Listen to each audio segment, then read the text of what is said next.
At my grandma's birthday, my 14-year-old nephew poured Coke into my lap and shouted, "You don't belong here!" My family laughed. I didn't cry or beg.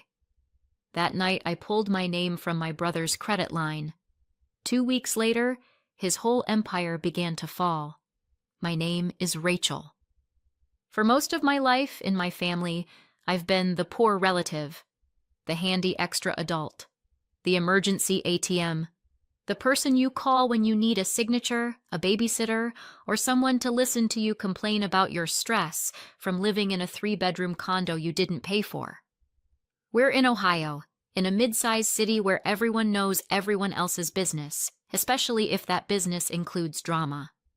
My older brother, Mike Miller, is the golden boy, or as my dad used to say, the project that never ends. My mom worships Mike's son, Tyler, 14 years old, gifted, special, almost a genius, if you believe Grandma. And she does, loudly. Me? I run a small boutique in a strip mall. I sell clothes, jewelry, a little home decor. Nothing fancy, just honest work. I had a daughter once, too. 6 months in pediatric oncology, nights on a plastic chair, hope and terror trading places every hour. Then a funeral. Then an empty bedroom. After that, I walked around in a fog.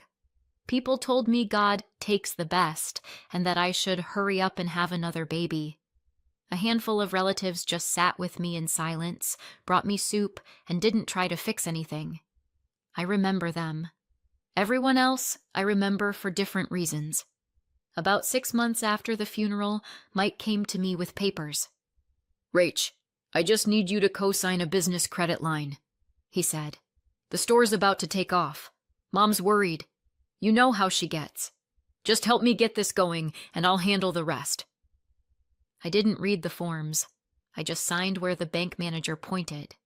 I wanted him out of my apartment so I could go back to my grief in peace. I didn't realize I'd just given him a loaded safety net with my name strapped to it. For more than a year, I paid on time. Or rather, Mike paid on time, with my credit holding everything up. Mom called me a good sister when it suited her. The rest of the time, at family dinners, I was the one they joked about. Rachel and her little shop. Grandma Gail's birthdays had turned into one-man shows starring Tyler. More attention on him than on her or her supermarket cakes combined. Usually, I'd show up, hand over a gift, survive the required small talk, and escape as soon as it was socially acceptable. This year, the invitation itself felt wrong. "Rachel, honey, you have to come," my mom cooed over the phone. "Tyler keeps asking if you'll be there." That alone should have made me claim the flu. Tyler only remembered I existed when he wanted something. Last time he'd been extra sweet, he spent an entire evening complimenting my cooking, then hinted loudly about how cool it would be to have a gaming chair. I bought it. 2 weeks later, a cousin's kid told me Tyler was bragging in the courtyard that I tried to be a mom and failed. His exact phrasing. When I complained to Mike, he shrugged. "Teenage phase. He's pushing boundaries." So no, I wasn't expecting warmth, but I still went, because despite everything, I kept showing up. When I arrived at Mike and Olivia's 3-bedroom condo, the place was chaos. Balloons, 2 store-bought cakes with frosting roses, half-opened presents everywhere. Tyler was holding court with some girl, bragging that Grandma was going to buy him a car when he turned 16. My mom laughed like he'd just done stand-up on national TV. No one noticed I'd come in. I had to cough loudly and wave before someone finally pointed, without enthusiasm, at an empty chair. My gift, a necklace of amber-colored beads I'd spent an hour choosing, sat in its box all night, unopened. Mom was too busy telling anyone who would listen how Tyler's homeroom teacher wanted him moved into a special gifted program. Not just smart. Practically a genius, you know? No one asked how my store was doing. No one mentioned the charity fair I'd organized at the mall 2 weeks earlier. We'd raised enough to cover a month of therapy sessions for parents at the pediatric oncology ward. But I was a blank space to them, a convenient contrast to point at, just to feel superior. They sat me between two strangers. One man had a beer can in each hand. The other dropped his fork, picked up mine without asking, and kept eating. I let it go. I'd been letting things go for years. And then Tyler stood up from the table with a full glass of Coke. He walked toward me like he was just passing by, looked me straight in the face. "Grandma says there's no place for you here," he shouted. Then he poured the entire glass into my lap. Ice-cold, syrupy soda soaked my skirt. My legs went sticky in seconds. The table roared. My mom turned to her friend and said something like, "Tyler just says what he really thinks." Mike actually clapped. I dabbed at my legs with napkins while they laughed harder. I smiled. Calm. No reaction. No scene. I sat there like I didn't feel humiliated at all. After months in a hospital, holding my daughter while she faded, after watching monitors flatline and packing up tiny clothes that would never be worn again. A teenage stunt with Coke felt so stupid, so small. And that's exactly why it was the last straw. Because they knew my grief. And even knowing that, they still saw me as a target, a prop for their jokes. Something flipped inside me. Not anger, not even rage, just crystal clarity. They didn't want me there. They never had. And now, they'd spelled it out so clearly that even I couldn't pretend anymore. I waited 5 more minutes, apologized politely, said I had to leave early. No big deal. Drove home, opened my laptop, and remembered the credit line I'd co-signed for my brother. That night, I emailed the bank and revoked my guarantee, asked to have my name removed from his credit line. The system froze his accounts automatically. Mike found out the next morning when the bank called, and at 7:45 a.m., a tow truck sat under their bedroom window, hauling away the Camry he'd leased 3 months earlier, also with my name on the line. At 8 o'clock on the dot, my doorbell rang. I opened it to find Mike on my porch, with that familiar blend of fake concern and real panic I'd seen every time he blew up his own life. Only now, Mom wasn't next to him with a rescue check, and I wasn't in the mood to pretend everything would magically work out. He didn't even say hello. "You have to fix this. Now." No, good morning. No mention of the Coke. No hint that the whole table had laughed at me like I was some hired clown. He shoved a stack of papers at me. "They froze the line. The bank says the guarantor backed out. If I don't find someone else, everything crashes. I can't cover the lease at Westview Mall. The credit cards are maxed. I can't pay my employees. Mom's health insurance is expiring. Tyler's soccer club fee is due next week." I leaned my shoulder against the doorframe. Didn't say a word. His voice changed. Got sharper. "You're doing this over a stupid joke? Seriously, Rachel?" There it was. Not cruelty. Not humiliation. A stupid joke. I closed the door in his face. 5 minutes later, my phone lit up like a slot machine. First Mike, then his wife, Olivia, then Mom. Guilt. Confusion. Threats. They each tried their favorite angle. Tyler sent a meme video, some influencer fake crying dramatically. No text. Just the clip. By evening, there was a new surprise waiting for me in the parking lot. I stayed late at the shop doing inventory. When I finally stepped out, it was dark and quiet. Just my car under the streetlight and a couple of trash cans. Keys in one hand, grocery bag in the other. My car looked wrong. Both sides were keyed down to the metal. The side mirror lay on the pavement. The back window was a spider web of cracks, hit with something heavy. I just stood there, scanning the empty lot. No one around. Just silence and that weird feeling, like the air itself was waiting for me to explode. I didn't call Mike. I didn't call my mom. I didn't scream or cry or fall apart. I went back into the shop, pulled up the security footage, and hit rewind. There they were, Tyler and one of his buddies, hoodies up, laughing their heads off, one filming on his phone. Tyler walking up to my car, spraying "loser" in red across the side, posing like he'd just dropped a rap album. For the grand finale, he kicked a flower pot off the shop steps. I didn't even blink.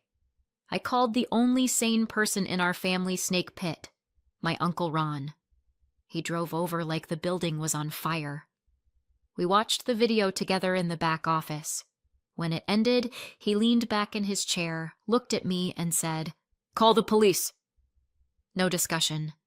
He stayed while I gave my statement. The patrol officer was polite but thorough. "This isn't the first complaint about Tyler Miller," he said, flipping through his tablet. "We've had reports from school, property damage, trespassing. So far, he's dodged any real consequences. With this video, that's going to be harder." The next morning, Mike showed up again. This time, he didn't try the front door. He paced the sidewalk across the street from my house, phone to his ear, calling me over and over while wearing a trench into my block. When he finally realized I wasn't coming out, he started yelling. I couldn't catch every word through the window, but a few floated up clearly. "Traitor. Heartless. You'll regret this." Later, Mom left a voicemail. Her voice was tight and tearful, like she was auditioning for a daytime drama. "I don't know what's gotten into you, Rachel. Making this kind of fuss over money? You're really going to destroy our family over a childish prank?" They still didn't get it. None of them did. It wasn't about the coke, or the broken glass, or even the money.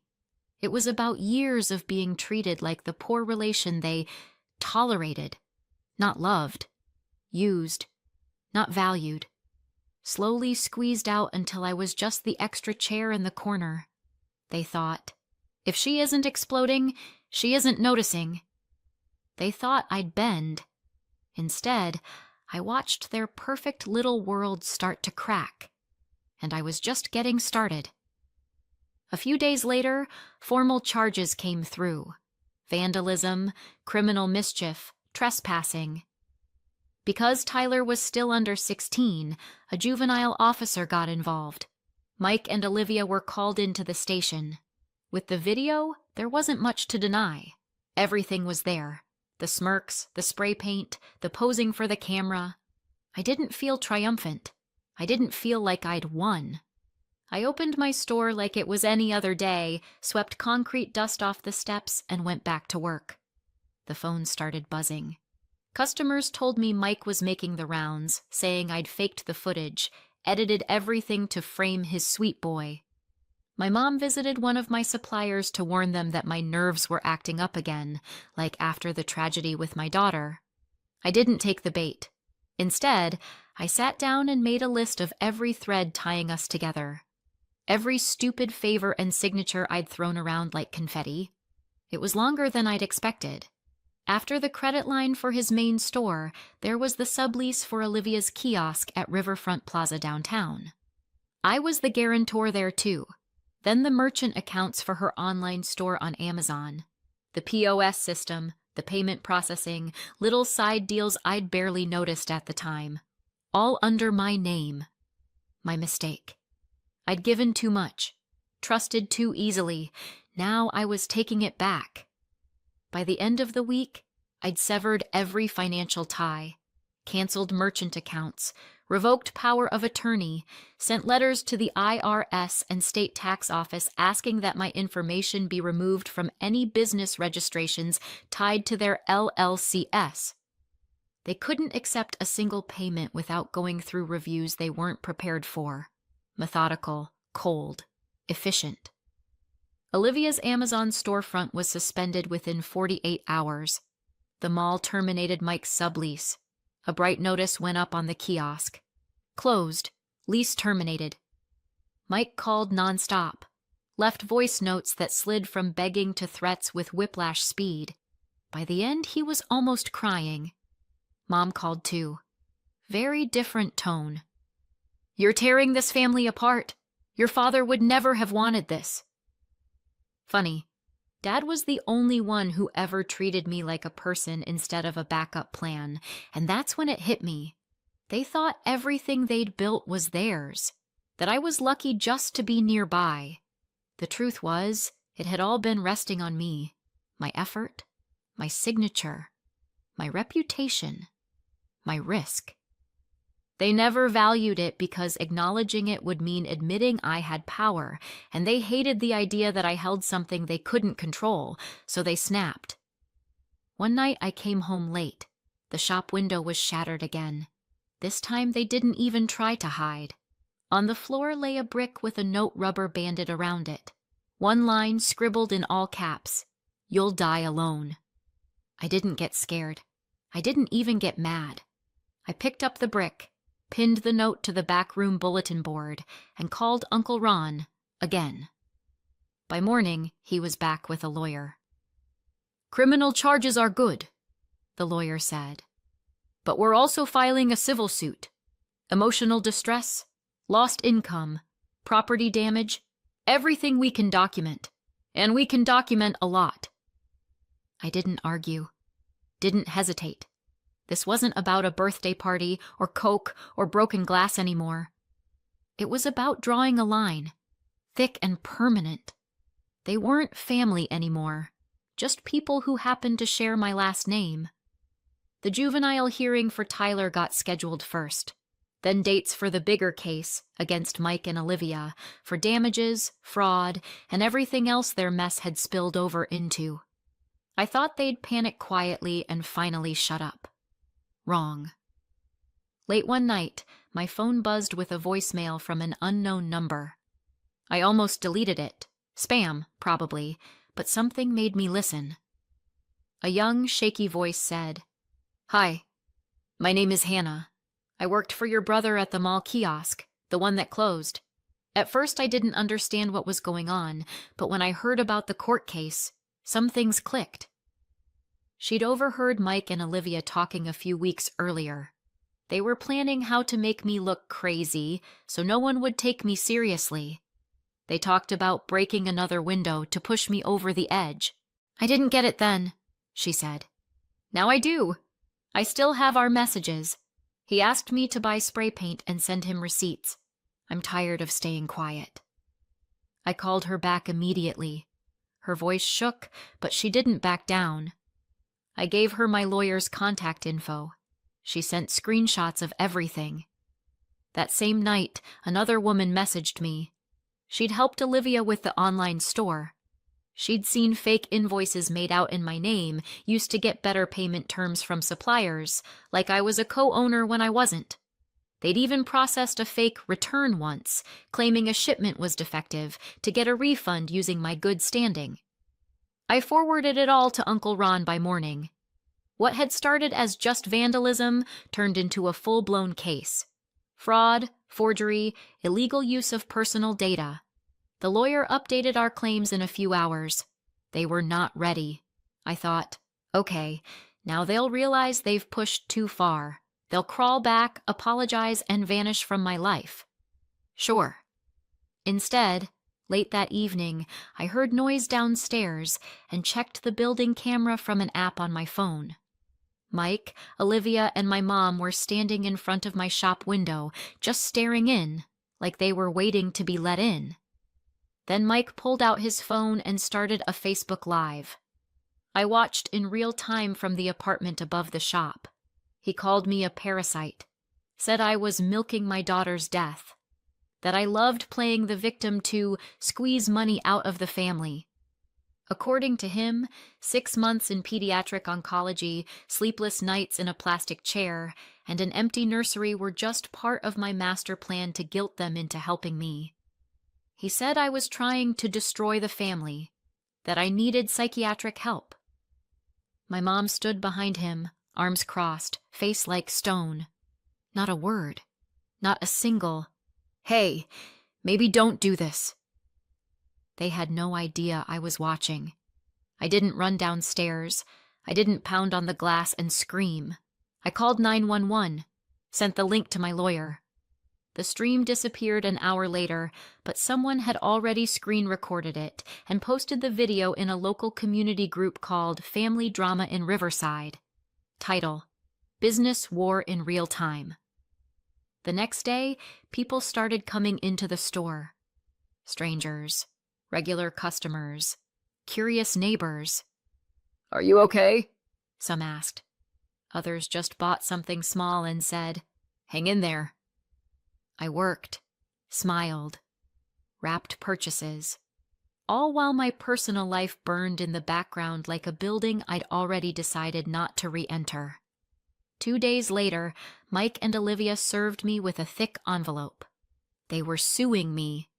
Fraud, slander, damages, the full dramatic package. Their lawyer said they were open to a friendly settlement if I agreed to keep everything private and avoid a public trial. I didn't answer. My lawyer did. They still didn't understand. This wasn't revenge. It was survival. And I wasn't the one who lit the match. The court date was set for Thursday at 9 a.m. I barely slept the night before.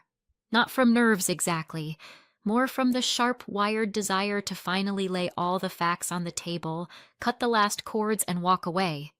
I got there early. Uncle Ron was already standing outside the Franklin County Courthouse, sipping coffee from a paper cup like we were there to contest a parking ticket. "Focus," was all he said as he handed me a copy of what our lawyer had filed the night before, the final version of the lawsuit with all attachments. 7 thick binders of evidence. Mike shuffled into the courtroom later, rumpled tie, bloodshot eyes, moving like gravity had tripled overnight. Olivia trailed behind him, mumbling to herself, glued to her phone like she could scroll her way out of reality. They sat 2 rows ahead of us, never looked back. My mom didn't show. Later, I saw photos someone posted online. That same morning, she was at a cafe patio, cackling with her friends over cappuccinos. Too sick and anxious for court, apparently. The judge, a woman around 50 with a stripe of gray in her hair, ran the hearings like a metronome, steady, precise, no extra drama. Our lawyer laid everything out, piece by piece. The security video of Tyler vandalizing my car, the Facebook Live recording, the fake invoices with my forged signature that Olivia had used with suppliers. Then came the witnesses, 3 former employees, 2 suppliers, and Hannah with her screenshots of Mike planning the second broken window. With each new document, Mike sank deeper into his seat. Olivia's hands shook as she flipped through her own copies, then gave up and just stared at the table. Our lawyer didn't just ask for reimbursement. He asked for emotional damages, lost profits, legal costs, the whole thing. Their lawyer tried to spin it as a family disagreement that got out of hand, said it should be resolved quietly without ruining people's lives financially. The judge wasn't buying it. She flipped through the transcript of the live stream, paused on certain lines, and looked over the screenshots. Then she said something I will never forget. "If this is how your family resolves personal issues, I'm glad it became public record. We won. On every count." The court ordered Mike and Olivia to pay me a sum that made Olivia gasp out loud. Tyler was sentenced to community service, mandatory sessions with the school counselor, and written apologies, including one addressed to me. The apology hit my email a week later. The grammar was too perfect. I'm pretty sure my mom wrote it. I didn't respond. But what happened after court might have been even uglier than the trial itself. When I got home that day, the flower bed by my building entrance was destroyed. My mailbox was crushed.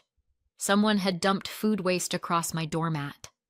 I sighed, swept everything up, installed another security camera by the entrance with a motion sensor, and filed another report. This time, the police didn't shrug. "We've got a pattern now," the officer said. "We'll add it to the case file." A few days later, I heard from a cousin who'd stayed neutral through all of it. He'd been at a distant relative's barbecue when my name came up. Mom told everyone I'd become a cold, bitter woman exploiting my tragedy for attention. Mike bragged that he wasn't done yet. I didn't answer the message. I just took a screenshot and saved it.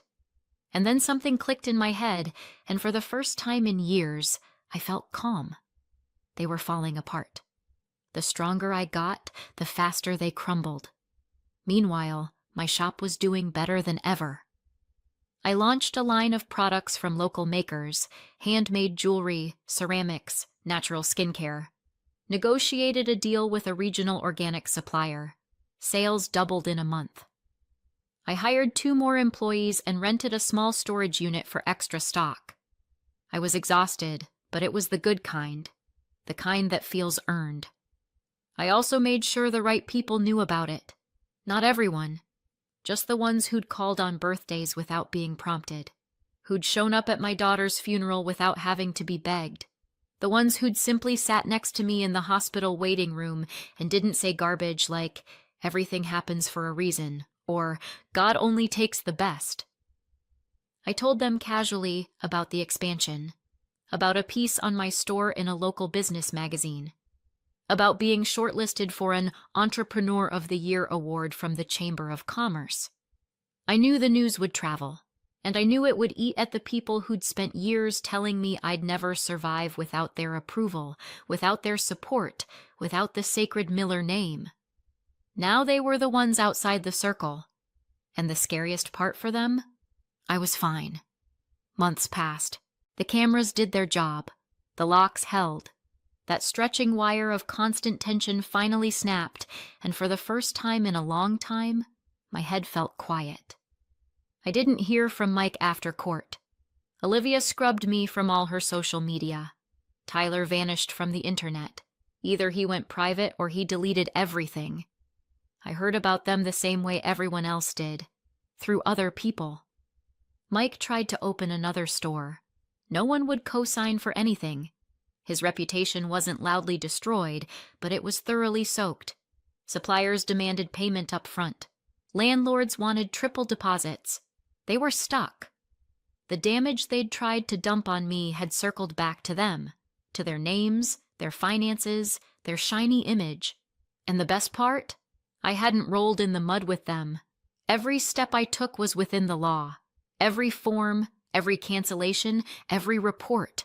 They flung filth. I handed everything to the judge. I thought that was my final act. I was wrong. There was one more scene left. It was a Sunday. The shop was closed. We'd just finished hosting a small women's entrepreneurship fair. Lots of laughter, good food, new contacts. My staff and I were cleaning up, sweeping confetti and crumbs from the floor. One of the girls paused by the window. "Miss Miller?" she said. "There was this woman outside a few minutes ago. She just stood there, looking in for a long time. I checked the camera. Thought you'd want to see." We rewound the footage together in the back. It was my mom. She stood on the sidewalk for at least 5 minutes, maybe more. She didn't knock, didn't try the door, just stared through the glass with the look of someone who expected to find a burned-out ruin and instead saw a garden in full bloom. She'd probably imagined boarded-up windows, going out of business signs, or me inside, broken, cornered, begging the universe for forgiveness. Instead, the camera showed people laughing as they finished cleaning after a big event.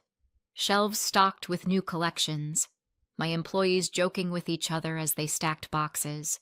The smooth rhythm of something that worked. A successful business that didn't have their fingerprints on it. She turned away eventually. Walked off. I didn't run after her. Didn't grab my phone with a sudden urge to call. I went back to wiping down glass shelves and double-checking the day's numbers. By then, her appearance meant about as much as the shadow of a random passerby at dusk. Here's the strange part. I don't hate them, this family that shares my last name. I don't miss the Sunday lunches where every spoonful of soup came seasoned with judgment, or the holidays where I brought a carefully wrapped gift and went home with leftovers of contempt. I live quietly now. Work hard, sleep at night. They said there was no place for me at that table. Fine. I built my own. And I decide who gets a seat. So tell me, was I too harsh? Or did I finally draw the line where it should have been all along? Let me know in the comments. And if you want more stories like this, don't forget to subscribe and hit the bell. So what do you think? Did she go too far or not far enough? Let her know in the comments, and subscribe for more.